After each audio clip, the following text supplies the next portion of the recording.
আপনাদের স্বাগত জানাই আমি আমার আলোচনা শুনবার জন্য। বাংলাদেশের ইতিহাসে সাম্প্রতিক সময়ে সবচেয়ে বেশি উচ্চারিত শব্দগুলোর একটি হলো মব, আর একটি সংস্কার। 2024 সালের 5 অগস্টের রাজনৈতিক পালাবদলের পর অন্তর্বর্তী সরকারের সময়ে যেভাবে মব তৈরি হয়েছে, প্রতীকী স্থাপনা থেকে শুরু করে ব্যক্তিগত বাসভবন পর্যন্ত হামলার শিকার হয়েছে, তা নতুন করে ভাবতে বাধ্য করছে এই দেশের রাষ্ট্র ক্ষমতা আসলে কার হাতে, সরকারের নাকি রাস্তায় জড়ো হওয়া কয়েকশো মানুষ। সাবেক প্রধান নির্বাচন কমিশনার কে নুরুল হুদার উপর সাম্প্রতিক যে হামলা, তাকে ডিম মেরে গলায় জুতোর মালা পরানো এবং মারধরের ঘটনা বাংলাদেশের রাষ্ট্র ও সংবিধানের জন্য একটি ভয়ানক অশনি সংকেত। এই ঘটনা ঘটেছে পুলিশ উপস্থিতিতে রাজধানীর একটি অভিজাত এলাকায় একটি সাংবিধানিক পদে থাকা সাবেক একজন বীর মুক্তিযোদ্ধাকে লক্ষ্য করে। একথা ঠিক যে মিস্টার নুরুল হুদার প্রধান নির্বাচন কমিশনার থাকাকালীন ভূমিকা নিয়ে জনমনে ক্ষোভ রয়েছে, অসন্তোষ রয়েছে এবং তিনি কোনো ন্যায় কাজ করেননি। কিন্তু তারপরও একটা অন্যায়কে আরেকটা অন্যায় দিয়ে মোকাবেলা করা সমীচীন নয়। সংবিধানের 35(5) অনুচ্ছেদ, যেখানে স্পষ্টভাবে নিষ্ঠুর বা অপমানজনক আচরণের নিষেধাজ্ঞা দেয়, তা যেন এই সরকারের সময় অলংকারে পরিণত হয়েছে। এই ধরনের জন আক্রমণ কি নতুন? না, তা নয়। আগের সরকারের সময় রাজনৈতিক প্রতিহিংসায় মব শাস্তির ঘটনা ঘটেছে, কিন্তু তা ছিল বিচ্ছিন্ন, সমালোচিত এবং নিন্দিত। আজকের বাংলাদেশের বাস্তবতা হলো একের পর এক মব তৈরি হচ্ছে। কখনো কোনো কলেজ শিক্ষকের বদলি, কখনো নারীদের ফুটবল বন্ধ, কখনো প্রতীকী ভাস্কর্য অপসারণ, কখনো আবার আদালতের মধ্যে আসামির উপর হামলা। আর এসবের পেছনে জাস্টিফিকেশন তৈরি করছেন সরকারেরই কেউ কেউ, কখনো প্রেস সচিব, কখনো রাজনৈতিক মুখপাত্র, আবার কখনো জ্যেষ্ঠ উপদেষ্টারা। একে বলা হচ্ছে জনরোষ বা প্রেশার গ্রুপ, যেন মব শব্দটি উচ্চারণ করলেই রাষ্ট্র দুর্বল হয়ে পড়ে।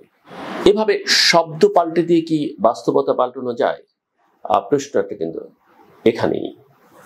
যে সরকার সেনাবাহিনীকে মাঠে রেখেছে, যে সরকার নিজেই বলছে আইন শৃঙ্খলার প্রশ্নে জিরো টলারেন্স, সেই সরকারের শাসনামলে যদি দিনের পর দিন একের পর এক মব তৈরি হয়, কেউ গর্ব করে বলেন আমরাই তো চাপ দিয়ে কাজ আদায় করছি, তাহলে আইন, আদালত, রাষ্ট্রীয় প্রক্রিয়া সবই তো অর্থহীন হয়ে পড়ে নাকি? সাবেক সিসির উপর হামলার ঘটনা যদি ভিডিওতে না আসতো, মিডিয়ায় না আসতো, তাহলে কি একজনও গ্রেপ্তার হতো? যাকে গ্রেপ্তার দেখানো হয়েছে তিনিও জামিনে বেরিয়ে যাবেন এবং এ বিষয়টি নতুন ইস্যুর ভিড়ে হারিয়ে যাবে। এটাই বাংলাদেশের বাস্তবতা। আরেকটা বড় প্রশ্ন, সরকার কি আসলেই মব ঠেকাতে চায়, নাকি তারাও মবকে ভয় পায়, অথবা মবকে উস্কানি দেয়, অথবা মবের সাহায্যে কিছু সমস্যা শর্টকাটে সমাধান করে ফেলতে চায়? বিশেষজ্ঞদের মতে অনেক মব ঘটনাতেই সরকার চাইলেই প্রতিরোধ করতে পারত। সেনাবাহিনী মাঠে থাকা অবস্থায় রাষ্ট্রীয় প্রতীকী ভাস্কর্য ধ্বংস, শিক্ষকের বদলি, নারী খেলাধুলার উপর নিষেধাজ্ঞা, এসব রোধ করা কঠিন কিছু ছিল না। তাহলে কেন কিছুই করা হলো না? এই প্রশ্নটা, যে প্রশ্নটা আমি তুললাম, এই প্রশ্নটা শুধু প্রশাসনিক অক্ষমতা নয়, রাজনৈতিক সদিচ্ছারও একটা বড় ঘাটতি। মবকে জনরোষ হিসেবে গ্রহণযোগ্যতা দেওয়ার মানে দাঁড়ায় আপনি বিচার ব্যবস্থার বাইরে একটা সন্ত্রাসী সংস্কৃতি তৈরি করছেন। আজ তা সাবেক সিইসি, কাল কোনো সাংবাদিক, তার পরদিন হয়তো কোন শিক্ষক বা বিচারপতিও এর শিকার হবেন। এমন সংস্কৃতি চালু থাকলে নির্বাচনের দিনও যে কোনো দল বা গ্রুপ নিজেদের মতো করে চাপ তৈরি করতে পারে। তখন নির্বাচন কমিশন, পুলিশ বা সেনাবাহিনী কিভাবে পরিস্থিতি সামাল দেবে? এই অবস্থায় অনেকেই বলছেন ডক্টর ইউনূস নিজেই হয়তো মব পরিস্থিতিকে ব্যবহার করছেন। পরিকল্পিতভাবে রাষ্ট্রযন্ত্রকে দুর্বল দেখিয়ে নির্বাচন বিলম্বিত করবার উপায় হিসেবে মবকে কাজে লাগানো হচ্ছে। সময় মতো নির্বাচন না হলে বলা যাবে পরিস্থিতি অনুকূল নয়। আবার শান্তিতে নোবেলজয়ী এক আন্তর্জাতিক ব্যক্তিত্বের আমলে যদি মব রাজত্ব চলে, তাহলে সেটা কেবল তার ভাবমূর্তি নয়, গোটা বাংলাদেশের জন্যই অত্যন্ত অত্যন্ত লজ্জাজনক।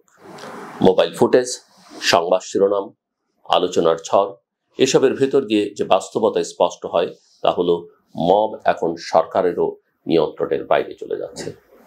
অনেক সময় দেখা যাচ্ছে সরকারের কর্মকর্তারা মবকে সমর্থন জানাচ্ছেন, আবার কখনো হুঁশিয়ারি দিচ্ছেন। এই দ্বিচারিতা থেকে বের হতে না পারলে মব একদিন সরকারেরই পতনের কারণ হয়ে দাঁড়াবে।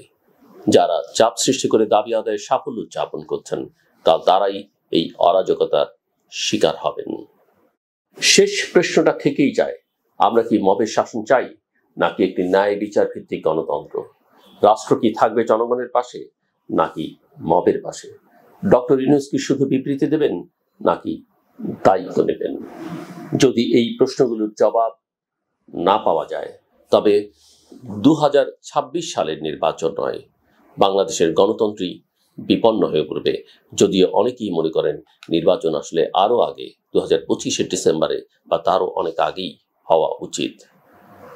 কারণ না হলে বাংলাদেশের গণতন্ত্র যেমন বিপন্ন হবে, শান্তিতে নোবেলজয়ী শাসনকাল মবের আমল হিসেবেই ইতিহাসে ঠাঁই পাবে।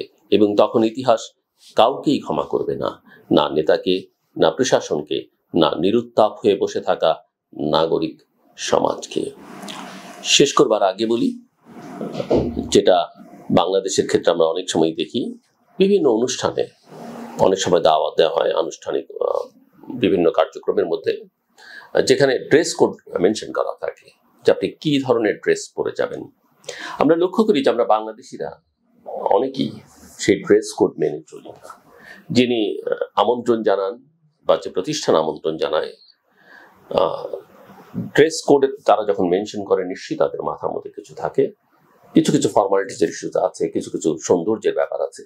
সো এটা যখন মেনশন করে দেওয়া হয়, আপনি যেই হন না কেন, যত বড় মাপের মানুষই হন না কেন, আমার মনে হয় যিনি আপনাকে আমন্ত্রণ জানাচ্ছেন, যার অতিথি হয়ে আপনি যাচ্ছেন, যার বাড়িতে যাচ্ছেন, যার অফিসে যাচ্ছেন, যার কোনো অনুষ্ঠানে কোথাও যাচ্ছেন, সেটা কিন্তু মেনে চলা খুব জরুরি। এমনকি পৃথিবীর অন্য দেশে আমন্ত্রিত হয়ে গেল, তাদের সংস্কৃতি, তাদের নিয়মকানুন মেনে চলা। কারো বাড়িতে গেল, তারা যে সংস্কৃতি চর্চা করে, তাদের ভ্যালু যা, সেটাকে শ্রদ্ধা জানানো সকলের দায়িত্ব। আমার কথা শুনবার জন্য অসংখ্য ধন্যবাদ। আপনাদের সবার জন্য শুভকামনা।